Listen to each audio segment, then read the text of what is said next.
दोस्तों नमस्कार, मैं सुबोध कुमार। आप देख रहे हैं खबर नेशनल टाइम्स। विदेशी मोर्चे पर भारत को दोहरा झटका। जहां मेन स्ट्रीम मीडिया, गोदी मीडिया विदेशी दौरे को लेकर पीएम मोदी जी की पीठ थपथपाता रहता है, वही विदेश नीति को लेकर भारत को दोहरा झटका लगा है। क्या कहती है डीवी की रिपोर्ट, आइए जानते हैं पूरी जानकारी। अगर चीन और पाकिस्तान कोई नया संगठन बनाते हैं और उसमें बांग्लादेश, अफगानिस्तान, नेपाल और मालदीव जैसे देश शामिल हो जाते हैं तो भारत को जरूर चिंता होगी। भूटान को छोड़ दें तो कोई भी दक्षिण एशियाई देश शायद भारत के साथ खड़ा नहीं होगा। यानी भारत के लिए बड़ी चुनौती खड़ी होने वाली है। मोदी सरकार से घर तो संभल नहीं रहा, विदेश नीति में भी नरेंद्र मोदी पूरी तरह नाकाम हो चुके हैं। यह बात कई तरीके से सामने आई है, लेकिन हाल ही में दो वाकये वैश्विक स्तर पर हुए जो भारत के लिए चिंताजनक है। हालांकि इस बात की पूरी उम्मीद है कि मोदी सरकार या भाजपा के कट्टर समर्थक इन चिंताओं को हवा में उड़ाकर कह दें कि मोदी है तो मुमकिन है और उसके बाद सब चंगा सी। लेकिन इस रवैये से ना उनका भला होगा और ना देश का। जुमलों से राजनीति चल सकती है, चुनाव जीते जा सकते हैं, जनता का ध्यान भी भटकाया जा सकता है, लेकिन वैश्विक मंच पर जुमले कारगर नहीं होते, खासकर ऐसे वक्त में जब भारत को नीचा दिखाने के लिए लोग वर्षों से तैयार बैठे हैं। पहला प्रकरण है कि नाटो के प्रमुख मार्क रूट ने भारत को बाकायदा धमकी दी है कि अगर उसने रूस से व्यापार संबंध खत्म नहीं किए तो 100% सेकेंडरी सेक्शंस यानी प्रतिबंध लग जाएंगे। दूसरा प्रकरण यह है कि चीन अब पाकिस्तान के साथ मिलकर दक्षिण एशियाई देशों के लिए कोई नया संगठन खड़ा करने की तैयारी में है। इस संगठन में भारत का कोई स्थान नहीं होगा, लेकिन नई खतरनाक चुनौतियां रहेंगी, यह तय है। याद कीजिए, राहुल गांधी ने संसद में कहा था कि मोदी सरकार की गलतियां चीन और पाकिस्तान को साथ ला रही हैं। अब वह आरोप सिद्ध होता दिख रहा है। 1947 में मिली आजादी के बाद ही भारत ने केवल आर्थिक तौर पर अपने पैरों पर खड़ा होने के काम में जुट गया, बल्कि अपने जैसे कई और देशों का इकबाल बुलंद करने के लिए पंडित नेहरू ने वोट निरपेक्षता का सिद्धांत दिया, जिसे तीसरी दुनिया के देशों ने हाथों हाथ लिया। वहीं दूसरी तरफ पश्चिमी का दावा कम करने के लिए दक्षेस का गठन हुआ। दक्षिण एशियाई क्षेत्रीय सहयोग संगठन यानी दक्षेस यानी सार्क जब 1985 में बना, तब उद्देश्य यही था कि इसमें शामिल सभी देश एक दूसरे के साथ सहयोग करते हुए आगे बढ़ेंगे। 2014 के पहले की तमाम सरकारों ने सार्क के महत्व को बनाए रखा। पाकिस्तान के साथ कारगिल युद्ध होने के बावजूद सार्क के खत्म होने की नौबत नहीं आई। 2014 में जब प्रधानमंत्री मोदी ने पहली बार पदभार ग्रहण किया तो सार्क देशों के प्रमुख को न्योता भेजकर यह जाहिर किया था कि वे भी अपने पूर्ववर्ती प्रधानमंत्रियों की राह पर चलकर विदेश नीति को वैसे का वैसा बनाए रखेंगे। लेकिन साल बीतते न बीतते श्री मोदी की अलग पहचान बनाने की ख्वाहिश ने एक ऐसा जोर पकड़ा कि अब सार्क पूरी तरह अप्रासंगिक हो गया है और इस शून्य को भरने के लिए चीन और पाकिस्तान नई चाल चल रहे हैं। हाल ही में चीन के कुनसिंग शहर में पाकिस्तान, चीन और बांग्लादेश के बीच त्रिपक्षीय बैठक हुई थी। बताया जा रहा है कि इस बैठक का उद्देश्य दक्षिण एशियाई देशों को इस नए संगठन में शामिल होने का आमंत्रण देना था।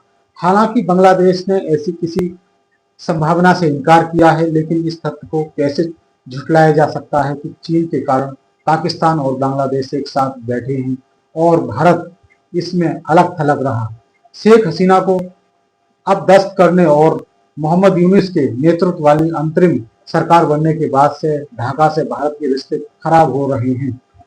उधर पाकिस्तान के साथ तो भारत लगातार बिगड़ ही रहा है। अभी ऑपरेशन सिंदूर में जब पाकिस्तान हार की कगार पर था, एक तरफ से अमेरिका ने सीज फायर का ऐलान कर दिया और दूसरी तरफ से पाक को आधुनिक हथियार देने के लिए चीन भी आगे आया। इस महीने की शुरुआत में फिक्की के एक कार्यक्रम में भारतीय सेना के उप प्रमुख lieutenant general Rahul R Singh ने कहा था कि ऑपरेशन सिंदूर के दौरान पाकिस्तान अग्रिम मोर्चे पर था और चीन ने उसे हर संभव समर्थन दिया। पाकिस्तान के साथ भारत के संबंध हमेशा तनावपूर्ण रहे हैं और चीन भी पाक के जरिए भारत को घेरने की कोशिश करता रहा है, लेकिन यह सब इतने खुलेआम इससे पहले कभी नहीं हुआ। कारगिल युद्ध या मुंबई हमलों के बाद भी भारत पाक के बीच तनाव बढ़ा था। दोनों देशों के कई बार मैच रद्द होने के कलाकारों को रोकने जैसी नाराजगी दिखाई गई, लेकिन इन सबके साथ संवाद हमेशा चलता रहा। मोदी सरकार ने उसे भी बंद कर दिया है। अपने शपथ ग्रहण में पाक को दावत देने से लेकर नवाज शरीफ के घर खुद दावत में अचानक पहुंच जाने वाले श्री मोदी को शायद इस बात का डर है कि अगर उन्होंने पाक पर शक्ति दिखाने के साथ ही संवाद भी जारी रखा तो इससे उनकी राष्ट्रवादी छवि को धक्का लगेगा और देश का एक बड़ा तबका, जिसे भाजपा ने ही उग्र राष्ट्र की भुट्टी पिलाई है, वो नाराज हो जाएगा। इस तबके को खुश रखने के लिए भाजपा ने चुनाव में विरोधियों के वोट काटने के लिए पाकिस्तान विरोधी बातें कहते हैं। हालांकि मोदी सरकार के समझदार लोग भी यह जानते होंगे कि पाकिस्तान से अबोला रखकर समस्याएं और बढ़ेंगी, सुलझेंगी नहीं। दक्षिण एशिया में एक नए क्षेत्रीय संगठन की स्थापना की हलचल ऐसे ही एक समस्या दिखाई दे रही है। पाकिस्तानी अखबार एक्सप्रेस ट्रिब्यून की एक रिपोर्ट के अनुसार चीन और पाकिस्तान मिलकर एक ऐसा संगठन बना सकते हैं जो अब लगभग निष्क्रिय हो चुके सार्क की जगह ले लेगा। इस पहल के जरिए शायद भारत को यह संदेश देने की कोशिश है कि क्षेत्रीय समूह भारत के बिना और चीन के नेतृत्व में भी बनाए जा सकते हैं। बता दें कि सार्क का आखिरी सम्मेलन 2014 में हुआ। इसके बाद 2016 में इस्लामाबाद में प्रस्तावित शिखर सम्मेलन का भारत ने बहिष्कार कर दिया। भारत ने उरी आतंकी हमले के बाद यह कदम उठाया था। इसके बाद बांग्लादेश, भूटान और अफगानिस्तान ने भी सम्मेलन से किनारा कर लिया था, लेकिन पाकिस्तान के बहिष्कार के बावजूद भारत बाकी दक्षिण देशों को इस बात के लिए राजी नहीं कर सका कि वे पाक को अलग थलग कर दें। यह देश भारत और पाक दोनों के साथ अपने अपने स्तरों पर दोस्ती निभाते रहे। भारत चाहता है कि वह किसी भी क्षेत्रीय समूह में केंद्र शक्ति के रूप में उसे स्वीकार किया जाए, लेकिन अन्य देश इसे विभिन्न कारणों से स्वीकार नहीं करते। ऐसे में मोदी सरकार को यह सोचना चाहिए कि क्यों उसकी बात को दक्षिण एशिया के देश सुनने को तैयार नहीं है। भारत और पाकिस्तान का आपसी तनाव संघई को ऑपरेशन ऑर्गेनाइजेशन जैसे बहुपक्षीय मंच पर भी दिख रहा है। इसमें भी चीन पाकिस्तान के साथ अपनी नजदीकी को निसंकोच दिखा रहा है। अब अगर चीन और पाकिस्तान कोई नया संगठन बनाते हैं और उसमें बांग्लादेश, अफगानिस्तान, नेपाल और मालदीव जैसे देश शामिल हो जाते हैं तो भारत को जरूर चिंता करनी चाहिए। भूटान को छोड़ दें तो कोई भी दक्षिण एशियाई देश शायद भारत के साथ खड़ा नहीं होगा, यानी भारत के लिए बड़ी चुनौती खड़ी होने जा रही है। ऐसे में भारत को सार्क को पुनर्जीवित करने के लिए गंभीर प्रयास करने चाहिए और पाकिस्तान के साथ किसी न किसी रूप में संवाद शुरू करना चाहिए, ताकि अगली सार्क बैठक के समय प्रधानमंत्री मोदी पाकिस्तान की यात्रा कर सकें। भारत को अपने अन्य सार्क पड़ोसी देशों के साथ द्विपक्षीय संबंधों को भी बेहतर बनाने के लिए काम करना चाहिए। यह सब करना इसलिए जरूरी है क्योंकि अब वैश्विक ताकतें फिर अपने खिलाफ आवाज उठाने वालों को धमकी दे रही हैं। अभी रूस के साथ व्यापार संबंध रखने पर नाटो प्रमुख मार्क रूट ने सीधे तौर पर भारत, चीन और ब्राजील को धमकी दी है।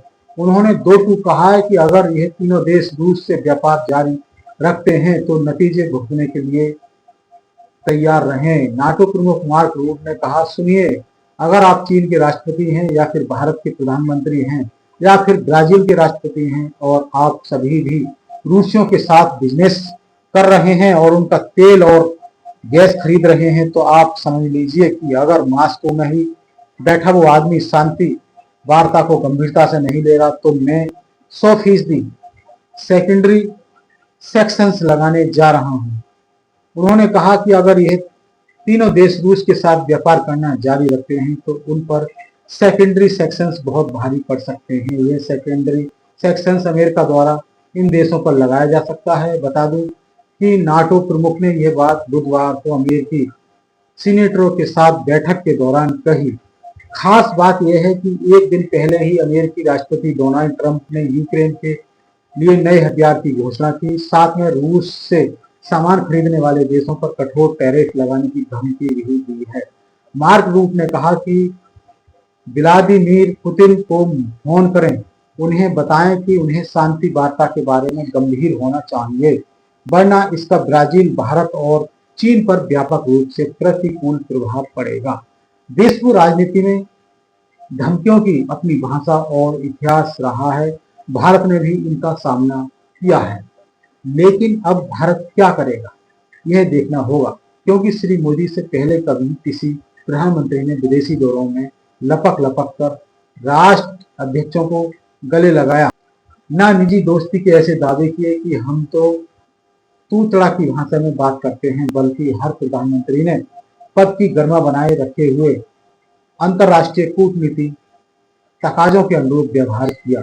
इसलिए जब भी भारत को अलग थलग करने की कोशिशें हुई तो वो नाकाम हो गई। अब नाटो की धमकी पर चीन और ब्राजील क्या कहेंगे यह पता नहीं, क्योंकि इन दोनों देशों ने कभी खुलकर डोनाल्ड ट्रंप के लिए वोट नहीं मांगे, ना उन्हें अपना डियर फ्रेंड बताया, जबकि मोदी ऐसा करके खुद को फंसा चुके हैं। तो अब क्या करेंगे पीएम मोदी? भारत के लिए यह एक दोहरा झटका है विदेशी मोर्चा को लेकर। बड़ी खबर थी। इसी तरह की खबरों से जुड़े रहने के लिए हमारे इस चैनल खबर नेशनल टाइम्स को जरूर सब्सक्राइब करें। सब्सक्राइब करने के साथ ही बेल आइकन जरूर दबाएं, जिससे कि आपके पास खबरों की नोटिफिकेशन आते रहें। तो मैं सुबोध कुमार फिर आऊंगा एक नई और बड़ी खबर को लेकर। तब तक के लिए धन्यवाद। नमस्कार।